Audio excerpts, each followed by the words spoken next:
नमस्कार, स्वागत है आप सभी का एसीएन न्यूज पर। मैं हूं शाहीन खान। नजर डालते खबरों पर। मुख्यमंत्री विष्णुदेव साय और उनका पूरा मंत्रिमंडल सोमवार को जगदलपुर के चित्रकूट जलप्रपात में बस्तर क्षेत्र आदिवासी विकास प्राधिकरण की बैठक में शामिल हुआ। मुख्यमंत्री ने वहां आयोजित प्रदर्शनी में स्टॉलों का निरीक्षण भी किया। बस्तर विकास प्राधिकरण की पहली बैठक संपन्न हुई। चित्रकूट में आयोजित इस बैठक में बस्तर विकास प्राधिकरण के अध्यक्ष मुख्यमंत्री विष्णुदेव साय, उपाध्यक्ष लता उसेंडी समेत अन्य नेता शामिल रहे। इस बैठक के पूर्व प्रदेश के उप मुख्यमंत्री अरुण साव ने कहा कि मोदी की गारंटी में भी हमने ये कहा था कि सरगुजा और बस्तर विकास के लिए हमारी प्राथमिकता होगी और योजना बनाकर हम सरगुजा और बस्तर का विकास करेंगे। निश्चित रूप से आज होने वाली बस्तर विकास प्राधिकरण की बैठक ऐतिहासिक होने वाली है।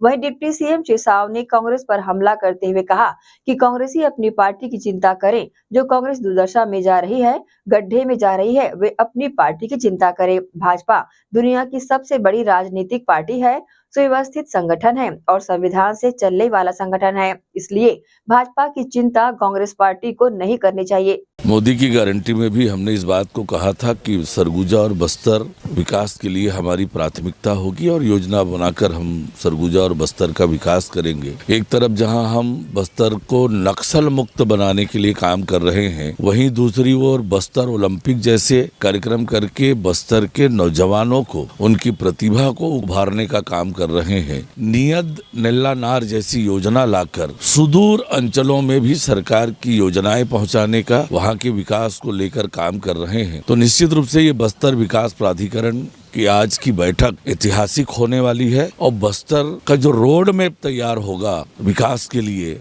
और अब तक जो हमने काम किया है बस्तर को लेकर, निश्चित रूप से उसमें गति आएगी और बस्तर में शांति, खुशहाली और विकास होगा। कांग्रेस अपनी पार्टी की चिंता करे। जो कांग्रेस दुर्दशा में जा रही है, गड्ढे में जा रही है, वो अपनी पार्टी की चिंता करें। भारतीय जनता पार्टी दुनिया की सबसे बड़ी राजनीतिक दल है, सुव्यवस्थित संगठन है और संविधान से चलने वाली संगठन है। इसलिए भारतीय जनता पार्टी की चिंता करने की जरूरत कांग्रेस पार्टी को नहीं करनी चाहिए।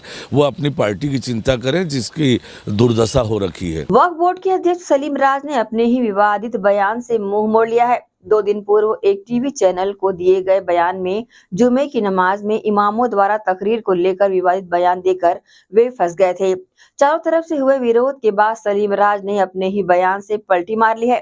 छत्तीसगढ़ राज्य वक्फ बोर्ड के अध्यक्ष सलीम राज ने एक टीवी चैनल में दिए बयान में कहा कि जुमे की नमाज में जो तकरीर होती है, उस तकरीर को वक्फ बोर्ड से अप्रूवल लेना अनिवार्य होगा। ऐसा नहीं करने पर मुतवल्ली और इमाम के खिलाफ एफआईआर दर्ज कराया जाएगा। इस पर मुस्लिम नेताओं ने सलीम राज को खरी खोटी सुनाई थी। एक नेता ने तो यहाँ तक कि कह दिया था कि सलीम राज अपनी हदों में रहे, मुसलमानों के रहनुमा या ठेकेदार बनने की कोशिश ना करे। अब सलीम राज ने अपने ही बयान से पलटी मारते हुए टीवी चैनल को ही झूठा साबित करने में लगे हुए हैं। उन्होंने कहा कि मेरी बात को गलत ढंग से पेश किया जा रहा है, जबकि मैंने तो एक व्हाट्सएप ग्रुप बनाने की बात कही थी। नहीं, मेरा बयान और मेरी मंशा ये नहीं थी। मेरे बयान को तोड़ मरोड़ कर प्रस्तुत किया जा रहा है। हमने एक व्हाट्सएप ग्रुप बनाया है सोशल मीडिया के लिए, मुतवल्लियों के लिए। जो मुतवल्ली जानकारी हमको देना चाहे वो जानकारी दे दे। बाकी ये बात बताई जा रही है कि इमाम साहब को तकरीर के लिए अनुमति लेने की बात है। इमाम साहब को कोई भी तकरीर की अनुमति लेने की ज़रूरत नहीं है, वो फ्री है। क्योंकि इमाम साहब से हमारा कोई, वो भाईचारे की बात करते हैं। जो मुतवल्ली लोग हैं उनसे एक व्हाट्सएप ग्रुप बना के चर्चा के लिए गया था और वक्फ बोर्ड ने कोई ऐसा आदेश भी जारी नहीं किया इमाम साहब के लिए और मुतवल्ली के लिए। वो प्रक्रिया में प्रारंभ है। बोर्ड में चर्चा हुई है तो व्हाट्सएप ग्रुप और सोशल मीडिया के लिए हुई है। रुकेंगे छोटे से ब्रेक के लिए, जल्द हाजिर होते हैं। आप सब बने रहिए एसीएन न्यूज के साथ। पोरवल ट्रेडर्स के पूजा के कपड़े। जी हाँ, अपने इष्ट देवी देवताओं की स्थापना पोरवल ट्रेडर्स के मंगलकारी वस्त्रों के द्वारा करें और अपनी प्रार्थना को सफल करें। पोरवल ट्रेडर्स के पूजा कपड़े लाल, पीले, संतरा, सफेद, काले आदि सभी रंगों में हमारे यहाँ उपलब्ध हैं। भगवान गणेश, माँ लक्ष्मी, माँ दुर्गा, माँ सरस्वती एवं अपने कुल देवी देवताओं, मंदिर, मस्जिद, पितरों की पूजा आराधना के लिए देश की सर्वश्रेष्ठ जानी मानी औद्योगिकी पोरवाल ट्रेडर के मंगलकारी कपड़ों का उपयोग करें और अपनी पूजा को सफल बनाएं और अपनी मनोकामनाएं पूर्ण कराएं। अधिकृत थोक विक्रेता बरमेचा टेक्सटाइल्स, दिगंबर जैन मंदिर रोड, गांधी चौक, दुर्ग, छत्तीसगढ़। हमारा मोबाइल नंबर 9425550265। तो एक बार पोरवाल ट्रेडर के पूजा के कपड़ों का उपयोग करें और अपनी मनोकामनाएं पूर्ण कराएं।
ब्रेक के बाद आपका स्वागत है।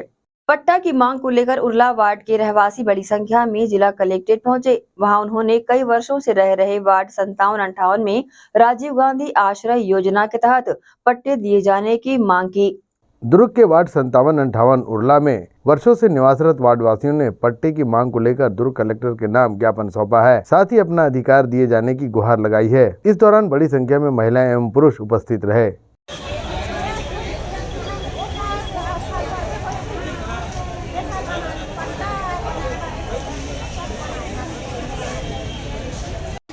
कलेक्ट्रेट के रूम में थे हम लोग, वहाँ मैडम से बात की तो मैडम ये बोले ठीक है मैं लिख कर रायपुर भेज रही हूँ बोले, और बोले आदेश आएगा तो मैं काम करवाऊँगी। हम यही बोले मैडम हम फिर 15 दिन के बाद फिर आएंगे, तो बोले ठीक है आपकी मर्जी है। गौरतलब है कि वार्ड के रहवासियों ने अपने ज्ञापन में सरकार की नीतियों पर प्रश्नवाचक चिन्ह लगाते हुए बताया कि जब नगर निगम के द्वारा सर्वे कराया जाता है तो उसी जगह में 50 लोगों में से 10 लोगों का ही सर्वे किया जाता है, साथ उनको ही लाभ पहुंचाया जाता है, बाकी को क्यों नहीं। और साथ ही किसी को स्थायी पट्टा तो किसी को अस्थायी पट्टा दिया जाता है। इसी विषयों को लेकर आज फिर से ज्ञापन सौंपा गया, जिसमें फिर से सही सर्वे कराकर सभी को स्थायी पट्टा दिए जाने की मांग की। इस संबंध में वार्ड पार्षद और रहवासियों ने अपनी प्रतिक्रिया व्यक्त की है। हम वार्ड 57 और 58 के जनप्रतिनिधि के साथ साथ वार्ड के जनता भी हम लोग पट्टे की मांग के लिए आए हैं। करीबन 30-40 साल से वहाँ आदमी रह रहे हैं, लेकिन आज तक इन लोगों को पट्टा नहीं मिल पाया है। दूसरी बात, पट्टा तो नहीं मिला है, लेकिन वर्तमान में वहाँ टावर लगने शुरू हो गया है, उसके भी विरोध करते हैं। और साथ ही साथ हम जनता के लिए पट्टे की मांग करते हैं ताकि उन लोगों का प्रधानमंत्री आवास बन सके। अधिकारी ने आश्वासन दिया है कि हम फ़ोन करेंगे, टावर वालों की लगना नहीं चाहिए। साथ ही साथ हमने कलेक्टर महोदय से भी बात किया है, तो उन्होंने कहा है कि रायपुर से जैसे आदेश आएगा हम तुरंत यानी सर्वे कराएंगे और पट्टा वितरण कराएंगे। मैं तो ये कहती हूँ कि जिस तरह से प्रधानमंत्री बोल रहे हैं कि सब गरीबों को आशियाना मिलना चाहिए, मकान मिलना चाहिए, तो मैं ये बोल रही हूँ कि जितने साल से रह रहे हैं यानी इन लोग यानी टैक्स भी पटा रहे हैं, बिजली बिल भी पटा रहे हैं, तो ऐसी स्थिति में पट्टे की मांग की जरूरत ही नहीं आना चाहिए। मकान ऑलरेडी बन जाना चाहिए। लेकिन जब बोल रहे हैं कि पट्टा रहेगा तभी मकान मिलेगा, तो ऐसी स्थिति में तो सरकार को पट्टा वितरण पहले करना चाहिए। प्रशासन का एक चलते डंका पीट रहा है, सबका मकान, सबका व्यवसाय, सबका मकान, और सबको पक्के घर में रहने का सपना साकार हो। लेकिन दूसरे ओर ही दुर्ग शहर में खास तौर से पटरी पात्री क्षेत्र में वार्ड क्रमांक 57 एवं 58 में, जहां पे मुश्किल से 101 लोग को 20-30 लोगों को पट्टा मिला है और 100-150 लोग पट्टे के लिए दर दर भटक रहे हैं। पिछले 1-1.5 साल से हम लोग आवेदन कलेक्टर के माध्यम से और आप लोग के मीडियम के माध्यम से भी हम गुहार लगा रहे हैं, लेकिन उस हमारे आवेदन पे आज तक कोई अमल नहीं हुआ है, ना ही कोई कार्रवाई हुई। देखो, शिविर लगता है तो ऐसे इसमें लगता है क्योंकि पटरी पार का क्षेत्र है, रोजी मजदूरी के करने बाहर जाते हैं और सुबह जाते हैं, शाम में आते हैं। ऐसे भी रेंज में अधिकारी आते हैं, दो तीन घर का सर्वे करते हैं, खाना पूर्ति करते हैं, चले जाते हैं। तो हमारा यही आपके माध्यम से, कलेक्टर के माध्यम से यही है कि हमारा स्थायी पट्टा बनाया जाए ताकि हमें पक्की मकान का योजना का लाभ प्राप्त हो। एसीएन न्यूज़ के लिए दुर्ग से नसीम फारूकी की रिपोर्ट। इस्पात नगरी भिलाई को मिनी इंडिया भी कहा जाता है, क्योंकि यहाँ सभी जाति संप्रदाय के लोग निवास करते हैं। इस्पात नगरी भिलाई में दक्षिण भारतीय मलयालम समाज के लोग भी बड़ी संख्या में निवास करते हैं और मलयाली समाज केरल की तर्ज पर अपने सभी पर्व परंपरा अनुरूप बनाते हैं। इसी कड़ी में मलयालम महीनों में शबरीमला जाने की परंपरा है। केरल शबरीमला की तर्ज पर 41 दिनों की विशेष पूजा के लिए सेक्टर 4 SNG स्कूल सभागार में पूजा कराई जा रही है। समाज के महिला पुरुष पूजा में बड़ी संख्या में शामिल हो रहे हैं। ये केरला की जो शबरीमला में निश्चय मंथ 1 तारीख से 41 डेज का जो है यहाँ पे प्रतिदिन भजन कीर्तन होता है। भगवान 41 दिन का है, आज से शुभारंभ है, तो हर दिन अलग अलग भजन है। डेली भजन होगा और 41वें दिन समापन पर 40 दिन समापन हो जाएगा।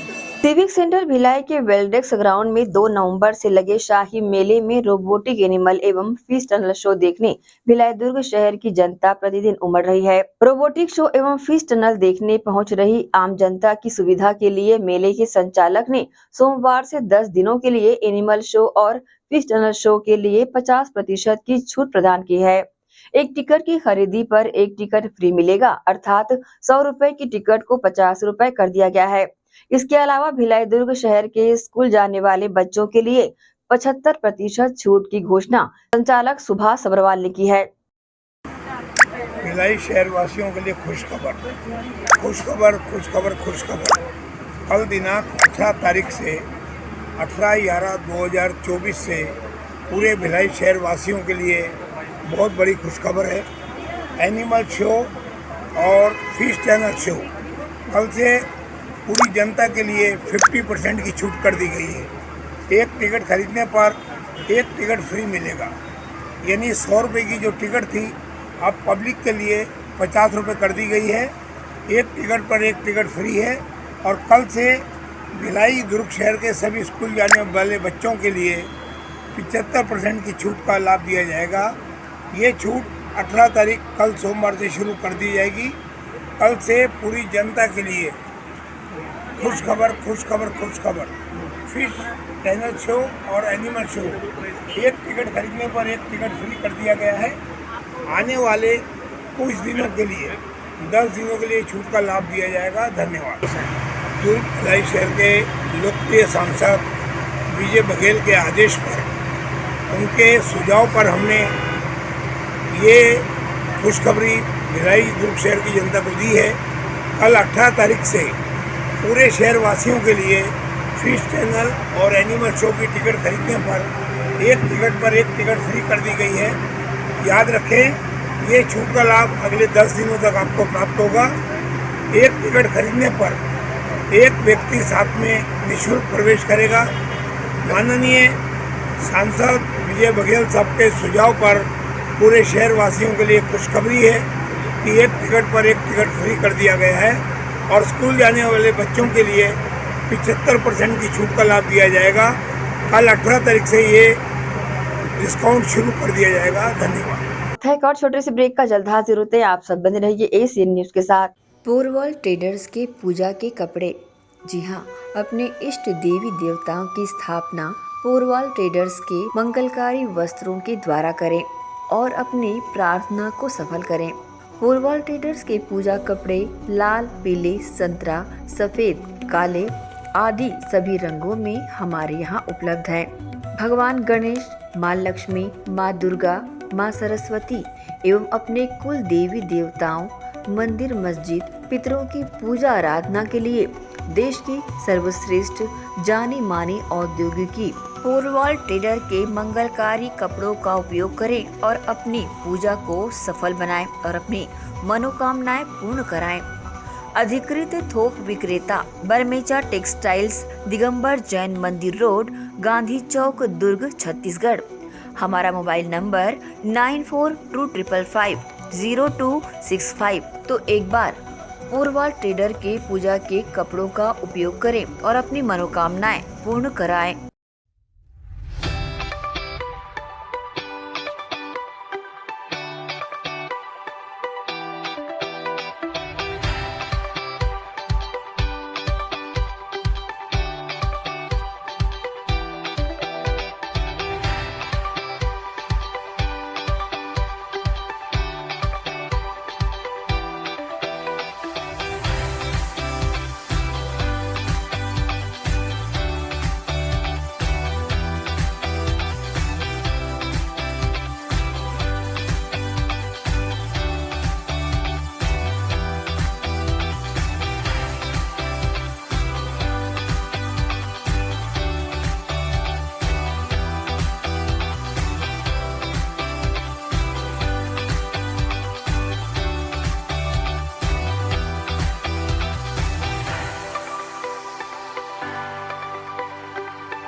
Shri Shankaracharya professional university Junwani. जी हाँ, सत्र 2024-25 के लिए प्रवेश प्रक्रिया प्रारंभ है।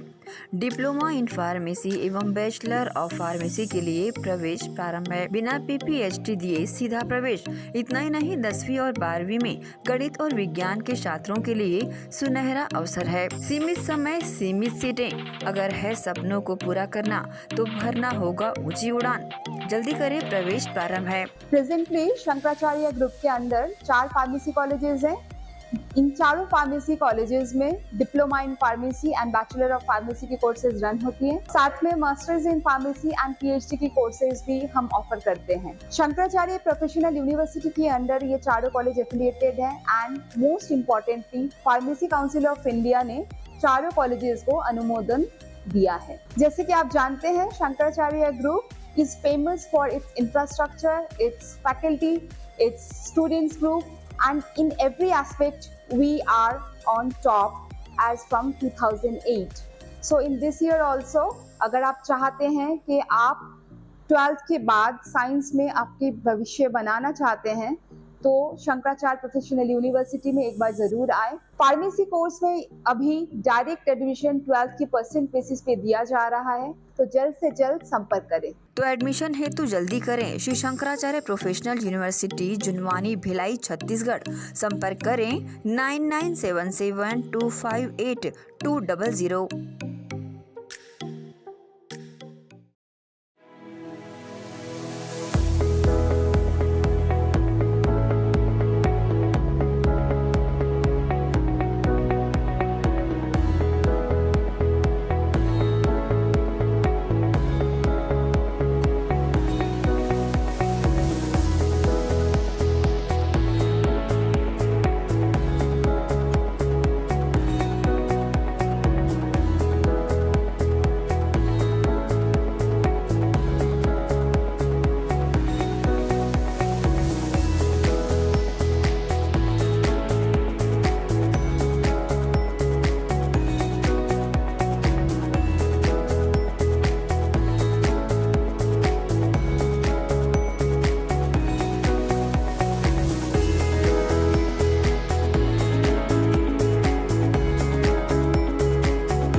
ब्रेक के बाद एक बार फिर से आप सभी का स्वागत है। राजधानी रायपुर में तेज रफ्तार का कहर लगातार जारी है, जो देर रात के बाद से सुबह के समय तक जारी रहा। सोमवार की सुबह सत्ती बाजार इलाके में एक खतरनाक हादसा हुआ। तेज रफ्तार में आ रही स्विफ्ट डिजायर कार ने बिजली के खंभे में टक्कर मार दी, जिससे क्षेत्र में बिजली की आपूर्ति बाधित हो गई। इस टक्कर का असर सड़क के पास स्थित एक स्टेशनरी दुकान पर भी पड़ा और दुकान पूरी तरह से क्षतिग्रस्त हो गई। हादसे के वक्त स्थानीय लोग जो मॉर्निंग वॉक कर रहे थे, उन्होंने किसी तरह से अपनी जान बचाई। गनीमत ये रही कि इस दुर्घटना में किसी को गंभीर चोटें नहीं आई। कार का चालक हादसे के बाद मौके से फरार हो गया, जबकि कार के पास पुलिस का तख्ती भी लगी हुई थी। घटनास्थल पर पहुंची कोतवाली पुलिस कार को जब्त कर चालक की तलाश में जुट गई है। छत्तीसगढ़ केसरिया मरार पटेल समाज के आयोजन समारोह में पहुंचे सांसद विजय बघेल, रविंद्र चौबे। इस दौरान सम्मेलन में जन सैलाब भी उमड़ पड़ा। छत्तीसगढ़ कोसरिया मरार पटेल समाज का युवक युवती परिचय सम्मेलन, शाकंभरी महोत्सव एवं परिचय माला का विमोचन दुर्ग जिले के धमधा में आयोजित हुआ, जहां समाज की महिलाओं ने अपने सर पर सब्जियों भाजियों से सजे कलश को लेकर नगर भ्रमण करने शोभा यात्रा निकाली। इस दौरान प्रदेश भर में 7,000 से अधिक मरार समाज के स्वजातीय जन शामिल हुए। यहाँ 200 से अधिक युवकों ने अपना जीवन साथी चुनने अपना परिचय भी दिया।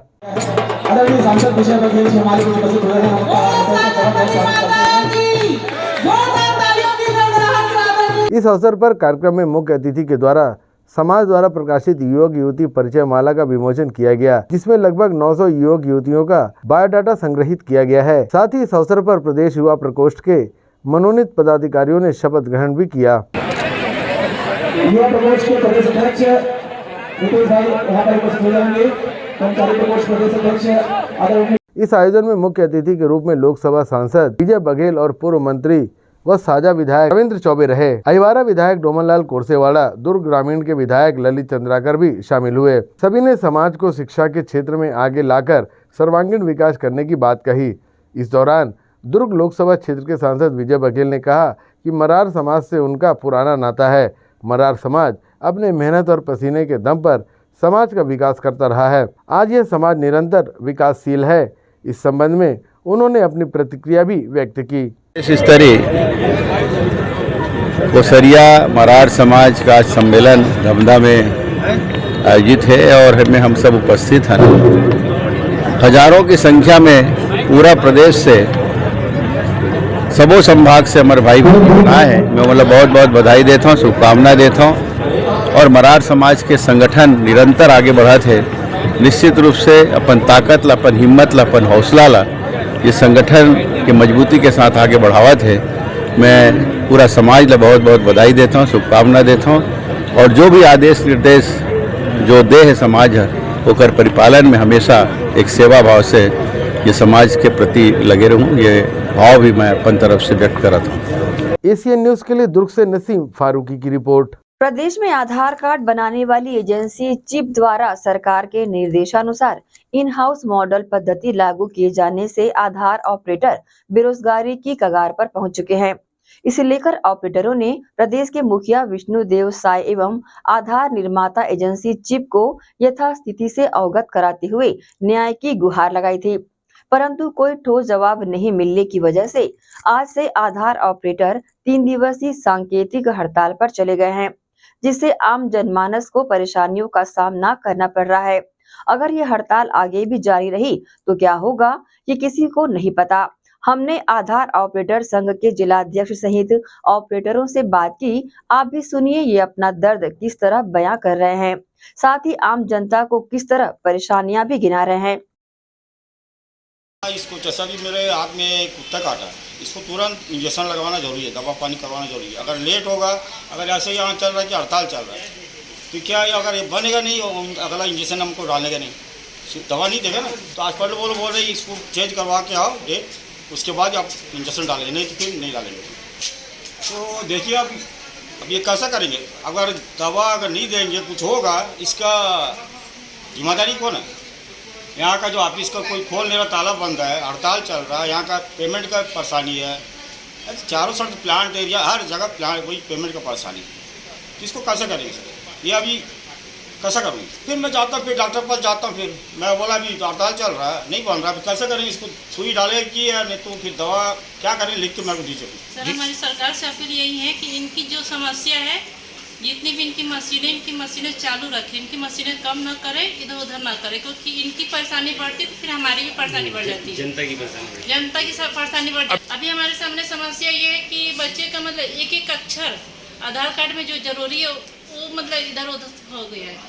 तो जिसके लिए हमारे जो अपार ID बन रहा है उससे बहुत ज़्यादा दिक्कत है। हाँ, जल्द से जल्द इनकी समस्या को सुना जाता है कि हमारी समस्या जो अभी अपार ID के लिए भी जिस तारीख तक ही कानून लागू किया गया है इसमें, 20 दिसंबर का ही डेट दिया गया है, तो फिर उसका डेट या तो फिर बढ़ाए या तो फिर इन लोग का भी मतलब जल्दी से जल्दी सुने। जी सर, मेरे आधार कार्ड में क्या कहते हैं, मेरा जन्म डेट गलत है, मुझे आवश्यकता नहीं पड़ती है, मैं कभी इसका ज़रूरत समझा नहीं। अब बच्चे लोगों को ज़रूरत पड़ रही है तो मेरे को बोल रहे पापा तुम्हारा वृद्धा पेंशन का क्या कहते हैं काम अटक रहा है, वो नहीं हो रहा है, वहाँ जाओ यहाँ जाओ, बल्कि घुमाते हैं, क्या कहते हैं कोई काम हो नहीं पाता है। तो मैं थोड़ा सा, मेरा सिर्फ 8 महीने का फ़र्क है। एक मेरा मतलब कि 9/11 का जन्म है, 9/11/63 का, तो उसको 9/11 की जगह 9/1 कर दिए। तो इस विषय में भाई उनकी भी मांगें पूरी होनी चाहिए, लेकिन साथ में क्या कहते हैं कि हमारी भी ज़रूरतें पूरी होनी चाहिए। तो भाई हमें दिक्कत आएगी, भाई सबसे पहले तो वृद्धा पेंशन के लिए हमको परेशानी हो जाएगी, कहीं कोई काम नहीं हो रहा है, सब रोक दे रहे हैं, बोले तो भाई ये गलतियाँ होती है सरकार से, क्या हर इंसान से गलती होती है। गलती हो गई है तो उसकी सुधार करें भाई, हमको जो मांग रहे हैं उनको हम अपना दे रहे हैं, क्या कहते हैं सर्टिफिकेट दे रहे हैं, आय कर का दे रहे हैं, जो हमारा सही लिखा हुआ है 9/11/63 का है, तो इसमें क्या कहते हैं 9/1/63 कर दिए। अब 8 महीने 10 महीने का डिफरेंस आ रहा है, तो उसमें मैं वृद्धा पेंशन में दिक्कत दे रहे हैं कि वृद्धा पेंशन तुम्हें नहीं मिलेगा, तुम आइए इस पर कार्रवाई करिए। तो हम आए हैं, हमारे पोता पोती का आधार सुधरवाना है, आधार कार्ड का नंबर चेंज करवाना है, थोड़ा सा डिफरेंस हुआ है उसमें डेट में, और एक का अपडेट करवाना है। तो हम क्या कहना चाहेंगे, हम तो क्या, ये सरकारें बंद है, सरकार ही बंद है, सब कुछ सारा काम ठप पड़ा है, और आदमी परेशान है, दौड़ दौड़ के इधर जाना उधर जाना, इसके पास जाओ उसके पास जाओ, ये क्या व्यवस्था है समझ में नहीं आता है। क्या मांग करेंगे सरकार से? हम मांग तो यही करेंगे कि भाई इसको चालू कीजिए, लोग परेशान ना हो, यही कहेंगे, दूसरा क्या कर सकते हैं।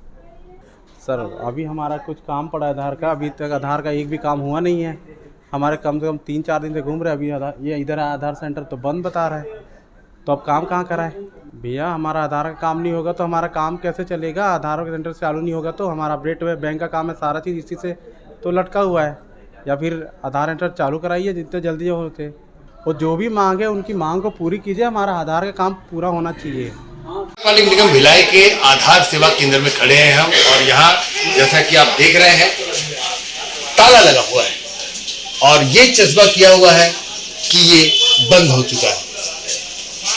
आने वाले 3 दिनों के लिए फिलहाल ये बंद है, और आधार ऑपरेटरों का कहना है कि अगर उनकी मांगे पूरी नहीं हुई तो अनिश्चितकालीन हड़ताल पे जाएंगे। मांगे क्या है ये हम आपको पहले भी बता चुके हैं। इन हाउस मॉडल पे काम करने जा रही है सरकार, और जो आधार की जो एजेंसी है चिप, वो काम करने जा रही है। लेकिन बंद तो ये हो गए हैं, हड़ताल पे चले गए हैं ऑपरेटर, लेकिन यहाँ आने वाले लोगों को क्या दिक्कतें हो रही हैं आपको रूबरू करवाते हैं। एक हमारे सामने आए हैं, ये आधार केंद्र में आए हुए हैं, क्या दिक्कतें हो रही है, किस लिए आए पहले जानना चाहेंगे। पहले किस लिए आए थे? किस कारण? बच्चे का। तो ये आप देख रहे हैं जैसा यहाँ पे अभी बंद है और 3 दिनों के लिए बंद है, और इनकी मांगे पूरी नहीं हुई तो अनिश्चितकालीन बंद हो जाएगा। क्या दिक्कतें हो सकती हैं? दिक्कतें हो सकती है, जो मांगे वो करनी चाहिए, पूरी होनी चाहिए, और जल्दी से जल्दी। आधार कार्ड को केंद्र सरकार ने और राज्य सरकार ने दोनों ने जरूरी किया है, और ऐसे में अगर आधार कार्ड नहीं बनेगा तो क्या हो सकता है? बहुत ज्यादा दिक्कतें आ सकती है। क्या मांग करेंगे सरकार से? जो उनकी है वो मांगे पूरी होनी चाहिए। जो यहाँ हितग्राही आ रहे हैं, जिन्हें आधार कार्ड बनवाना है या जिनका अपडेट कराना है, वो भी सरकार के लिए मांग कर रहे हैं कि इनकी मांगे जल्द से जल्द पूरी की जाए, ताकि ऐसी कोई समस्या आन खड़ी ना हो जिसका खामियाजा आधार ऑपरेटर तो भुगतेंगे ही, साथ में कहीं ना कहीं इसका असर सरकार पर भी पड़ेगा। आधार ऑपरेटर से भी जानने का प्रयास करते हैं कि आखिर उन्हें क्या दिक्कत है, क्या है उनकी परेशानियां, क्यों हड़ताल कर रहे हैं, सरकार से क्या बातें हुई है, क्या नहीं हुई है, और क्यों सरकार उनकी बात नहीं सुन रही है। आइए मिलते हैं। सामने खड़े हैं कुछ आधार ऑपरेटर, नगर पालिका भिलाई में भी जो आधार सेवा केंद्र चलते हैं उनके ऑपरेटर भी हमारे साथ खड़े हुए हैं। इन्हीं से बात करते हैं क्या है माजरा और क्यों हड़ताल पर है और कब तक ये हड़ताल खत्म होगी। नाम बताएंगे सर? निरंजन जी, इसके पहले भी हमने आपसे बातचीत की थी, आपने बताया था कि इन हाउस मॉडल, इसके लिए आप लोगों ने बात की थी, सीएम साहब जी से भी बात की थी, जिला प्रशासन से भी बात हुई थी। क्या उस बात का क्या नतीजा निकला जो आप लोगों को हड़ताल पे आना पड़ा? नतीजा नहीं निकला तभी तो हड़ताल पे आए। कोई वहाँ से रिस्पॉन्स ही नहीं मिला है कि हम उस पर कुछ विचार करेंगे नहीं करेंगे। मजबूरन स्टेट यूनियन को ये एक्शन लेना पड़ा है। पूरे प्रदेश भर के आधार सेवा केंद्र बंद है, भरपूर असर देखने को मिल रहा है। क्या मांगे हैं, एक बार फिर से बताइए। मांगे यही है कि इन हाउस में आप लाइए, हमको उसका स्वागत है। बट जो हमारे ऑपरेटर भाई हैं, जितने लोग अभी यथावत हैं इन हाउस मॉडल में भी वो सारे ऑपरेटर रहें, उनको किट प्रोवाइड करवाइए। दूसरी मांग है कि आप एक हेल्प डेस्क यहाँ पे लोकल स्तर पे बनाएं, जो भी कमियां होती हैं वो हमको बताया जाए ताकि हम उस पर इम्प्रूवमेंट करें और आवेदक इधर उधर न हो। अभी क्या होता है, हम गाइडलाइन के अनुसार डॉक्यूमेंट डालते हैं, बावजूद उसके वो रिजेक्ट होता है। अब उसमें क्या कारण है तो किसी को नहीं पता, हमको पता है ना हमारे डाटा प्रोसेस। तो हम आवेदक हमसे पूछता है, हम उसको क्या जवाब दें। यहाँ पे आवेदक और हमारे बीच की बहस भी होती है इस सेक्टर में। तो बस यही एक मानना है कि यहाँ एक हेल्प डेस्क रखा जाए ताकि जो भी गलतियाँ हो रही हैं अगर हमारी तरफ से तो उनको बताई जाए कि ये गलतियाँ हैं, आप इसको सुधारें। कई बार शिविर भी लगाते हैं, शिविर में ऐसा देखा गया है कि कुछ अभद्र व्यवहार होता है आपके पास, शायद कई बार हाथापाई की भी नौबत आई है, इसके लिए क्या? उसके लिए अपन एक बीमा का सर्कुलेशन रखे हुए हैं, उसमें एक मांग रखे हुए हैं कि जो भी शिविर पे ऑपरेटर भाई जाते हैं उनके आने जाने के बीच में जो कोई घटना होती है तो परिवार को सुरक्षा से दी जाए। अगर वहाँ पे मारपीट होती है पब्लिक से, मशीन और ऑपरेटर से कोई नुकसान होता है तो उसकी भी भरपाई की जाए। प्रदेश में लगभग, जैसा हमें जानकारी है, 2,500 से 3,000 ऑपरेटर हैं और इन हाउस मॉडल आने से मेरे ख्याल से 2,000 से 2,500 लोग बेरोजगार हो जाएंगे। हाँ, अभी की जो स्थिति है उस हिसाब से होगा। जी, तो ये मतलब कैसे होगा? क्या ऐसा इस मॉडल में है क्या कि 2,500 लोग बेरोजगार हो जाएंगे? मॉडल में कुछ नहीं है, बस समस्या ये है कि एजेंसी के पास जितने ऑपरेटर उतने किट नहीं, मतलब मशीनें अवेलेबल नहीं। तो या तो उनको वो मशीन परचेज करनी पड़ेगी, तो उतना फंड चाहिए, तो या तो कुछ फंड अरेंज कराएं या राज्य शासन से सहायता लें, तभी हो पाएगा।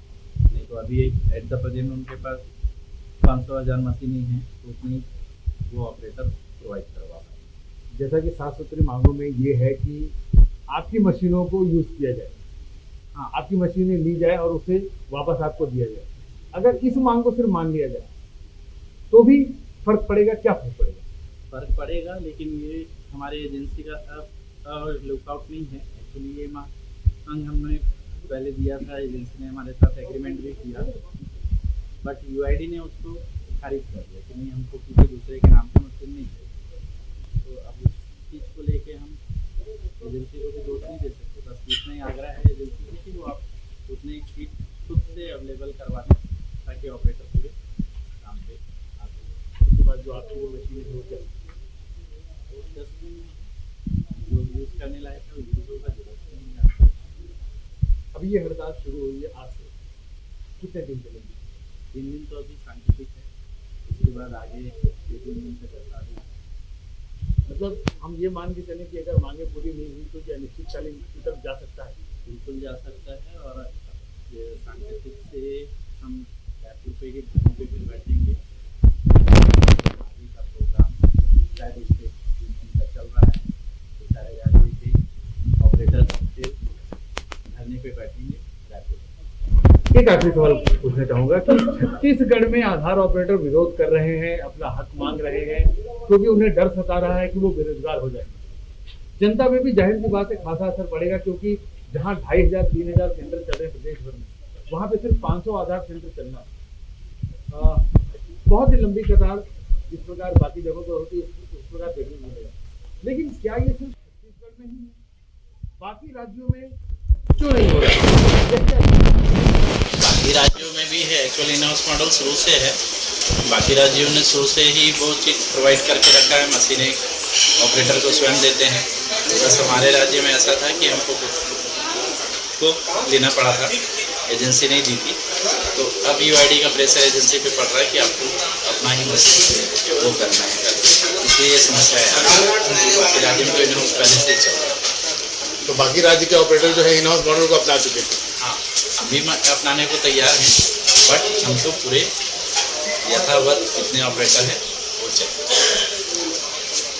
आपने सुना आधार यूनियन के जिलाध्यक्ष दुर्ग जिलाध्यक्ष नीरज गुप्ता जी को कि क्या इनकी परेशानी है और किस प्रकार से ये सफर कर रहे हैं, क्या डर सता रहा है जिसकी वजह से आज ये हड़ताल करने पर आमादा हो गए।